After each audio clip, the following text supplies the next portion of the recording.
Guwapings naman daw. Pero hanggang ngayon, nauuwi lagi sa friend zone ang mga nakaka-talking stage nitong si Lance. Si Lance Abellon ba ito? Hindi, kapangalan lang. Ayan, pero bukod po dyan, hindi rin naman daw siya kuripot sa tuwing may idinedate na makakausap. O itong makakausap natin, di ba? O nagkaroon naman daw ng girlfriend itong si Lance. Kaya ang palaisipan sa kanya kung bakit palagi na lang daw nauunsyami yung pagkakaroon niya ulit ng jowa. Naku, ang hirap niyan, ha? O yung hindi ka naman kapahangitan, 'di ba? Hindi ka naman kabaratan. Pagdating sa mga gastusan, pero na-friend zone. Bakit kaya? Lance, kausapin na natin ito. Magandang tanghali sa iyo, Lance. Magandang tanghali rin po. Si Lance ay 27 years old na. Lance, kailan ka huling nagka-girlfriend? 10 years ago pa po eh. Edi ano ko pa noon, teenager pa. Gano'n nagtagal yung relationship nyo noon nung 17 years old ka? Mga 3 years din po. Matagal-tagal din naman. Ikaw naman ay naka-move on na doon sa relationship na yon o hanggang ngayon parang bit-bit mo pa sa dibdib mo? Naka-move on ako kasi tagal na rin yun eh. Kaya, and high school pa po ako noon. Kaya, high school pa. Kaya nga sabi ko, maganda na matanong na lang rin. Kasi nga, baka naman, ngayon nga, 10 years after, ay yung idea mo noon sa pakikipagrelasyon, ay baka hindi nag-improve. Kasi nga, sa tagal ng panahon. O kaya naman, meron ka pang bit-bitin. Baka hindi mo pa natatanggap.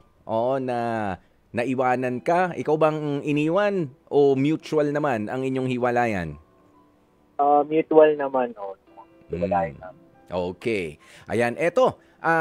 Alam mo, Lance, sabi mo, gopings ka naman. Sabi mo nga muna sa amin, sino bang kahawig mo na artista mo? Sabi ng mga friends ko si Paolo Avellino.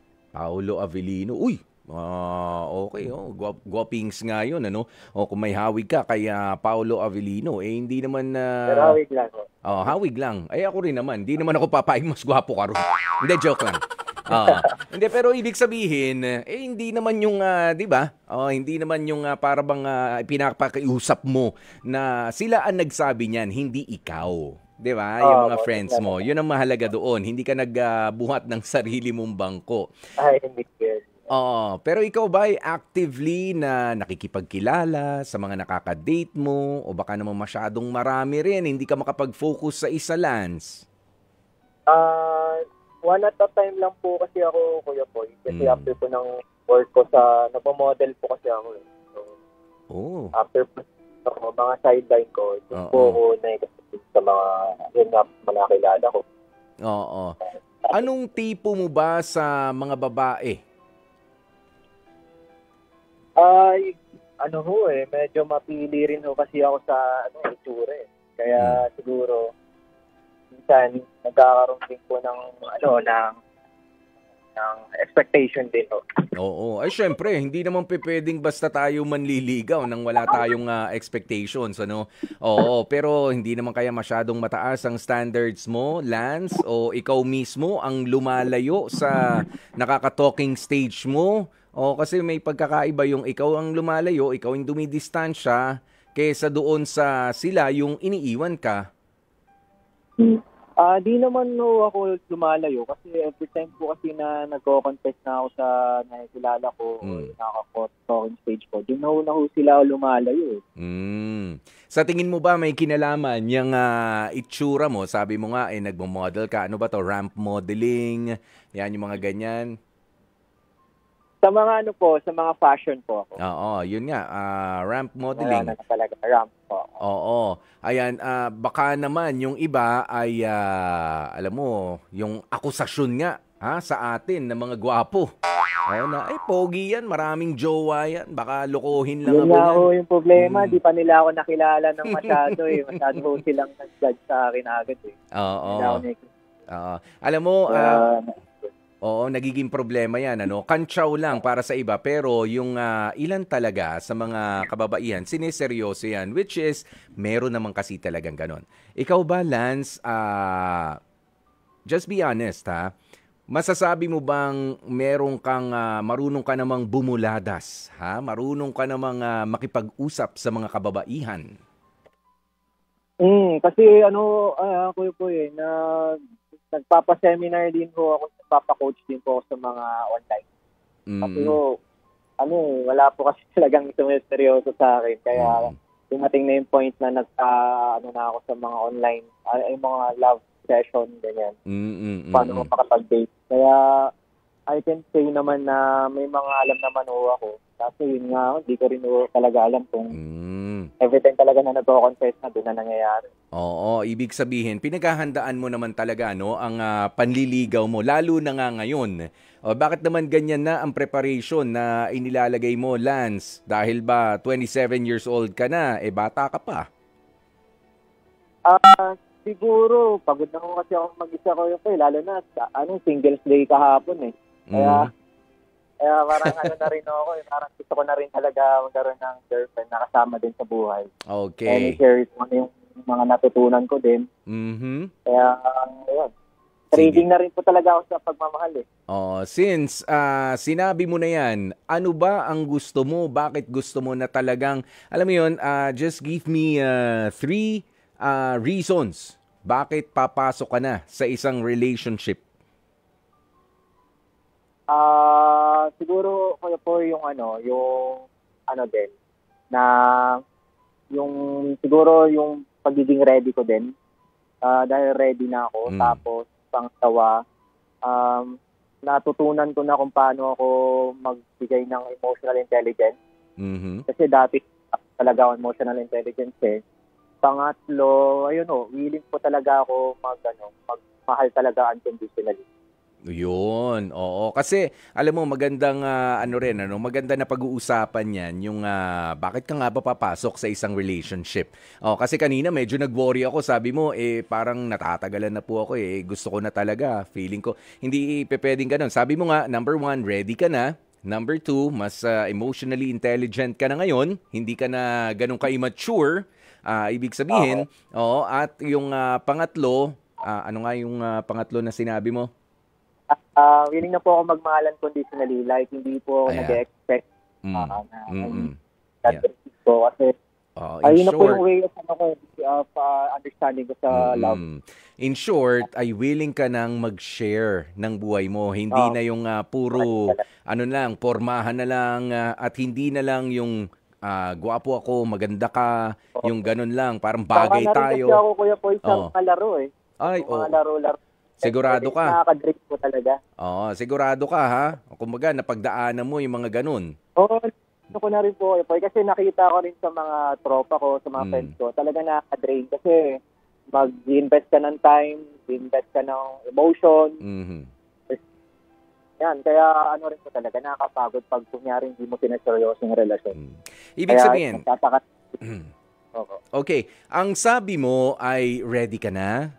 Very much willing ka na to share yung buhay mo with someone special. Yung iba kasi, nagkakaproblema kaya hindi magkaroon ng jowa dahil hindi sila confident sa, di ba, kulang sa confidence hindi sila confident sa mga gagawin nila sa isang relationship, or yun nga sabi nga natin parang mga emotionally unprepared din sila, 'di ba? Hindi ko alam, meron pa lang rito, kala ko puro parang pa-happy go lucky lang, yan yung mga ganyan. Ayan, pero ikaw hindi ka naman yung kinukulang sa confidence? Yung sa confidence yun po yung medyo 50-50 kasi may onti pa rin po na nahihiya ako. That's good. Ina-adapt na, parang gusto ko kasi pakiramdaman yung girl. Oo naman. Parang ayoko optahan yung yung pagiging mahigpit sa babae. Kumbaga, kung yung gusto niya, hinahayaan ko. Kaya yung tipong lagi po akong nakasunod sa kanya, kung yung gusto niya, sige, go. Ganun lang ko. Yes, kailangan mo syempre mag-invest ng ng tiwala, Lance. Ibig sabihin, yan nga yung mga, kumbaga, ay binago mo dahil sabi mo nga ay emotionally talagang in-adjust mo na rin yung pananaw mo sa pakikipagrelasyon. Yan yun eh. 'Di ba? To acknowledge the fact na dati masyado ka mabantay. Saan ka pupunta? Sino yung kausap mo? Sino yung, 'di ba? Medyo immature yan sa isang relationship at natutuwa naman ako, mature ka na sa pagturing sa makakarelasyon mo. Nga lang, wala pang naniniwala. Pero ito naman yung tanong ko, hindi naman kaya overly confident ka at masyado ka namang paintelihenteng kausap?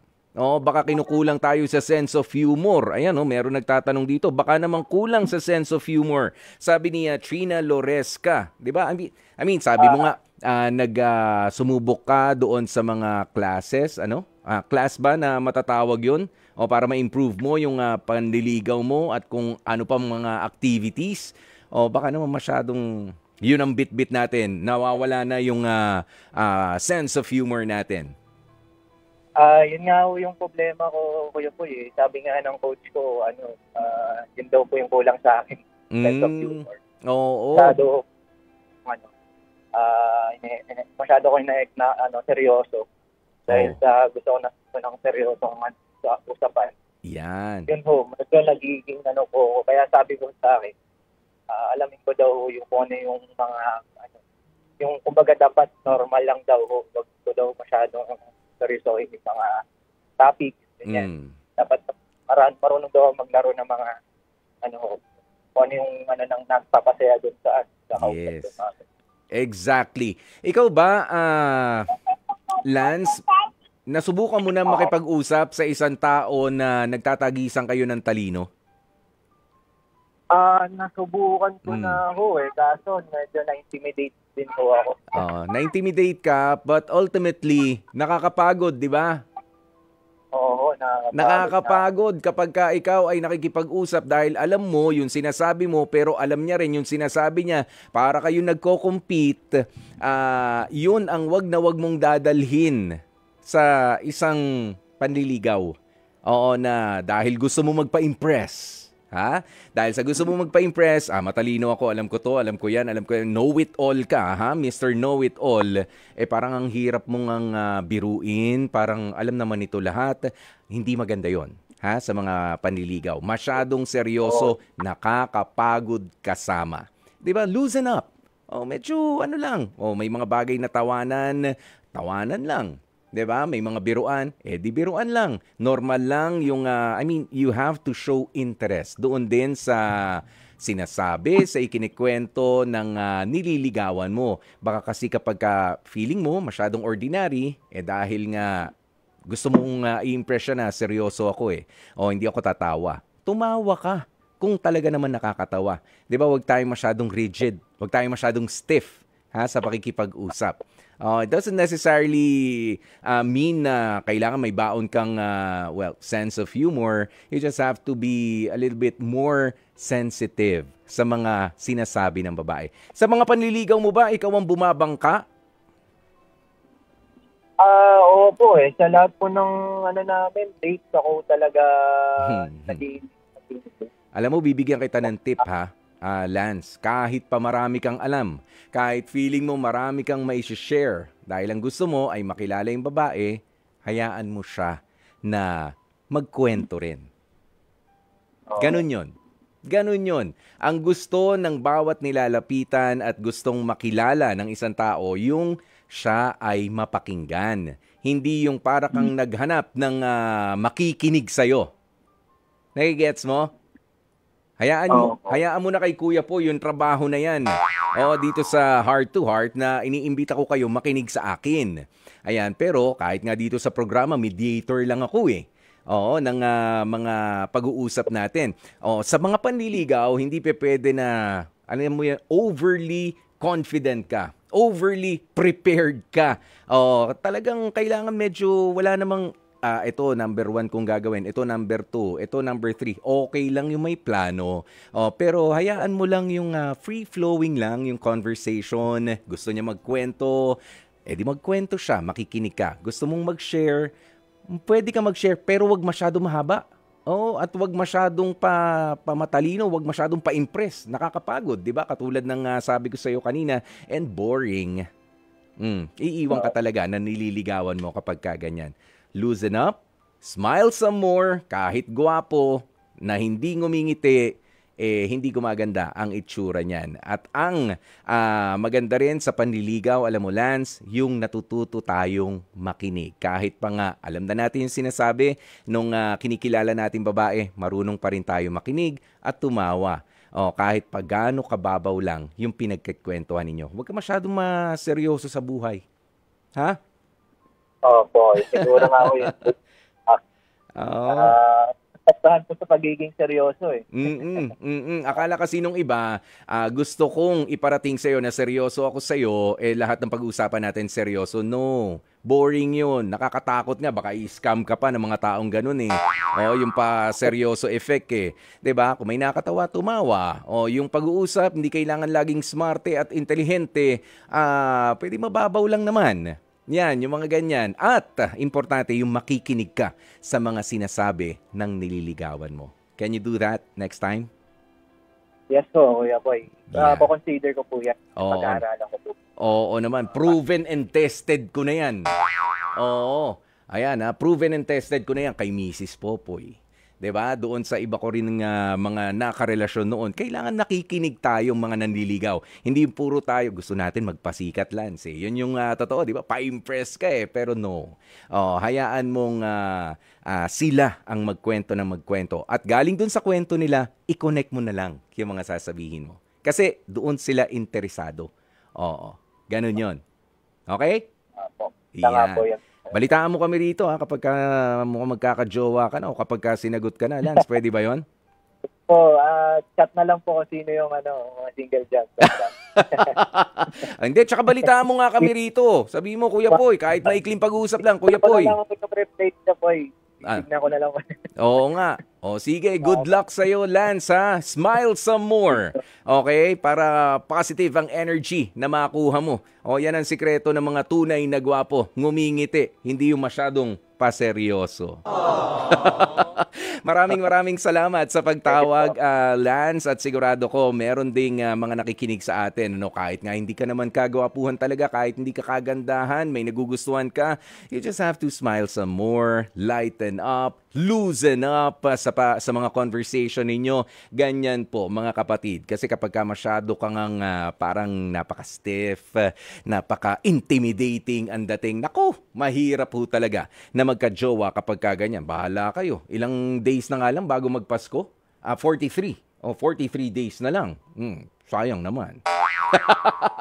At syempre, dyan na nga po natin tatapusin ang ating H2H Confession. Mga kapatid, dito tayo sa totoo. Dito na tayo sa True FM. Mag-subscribe at mag-follow na sa social media accounts at True Network PH sa FB, Instagram, X na dating Twitter, YouTube, TikTok, and podcasts.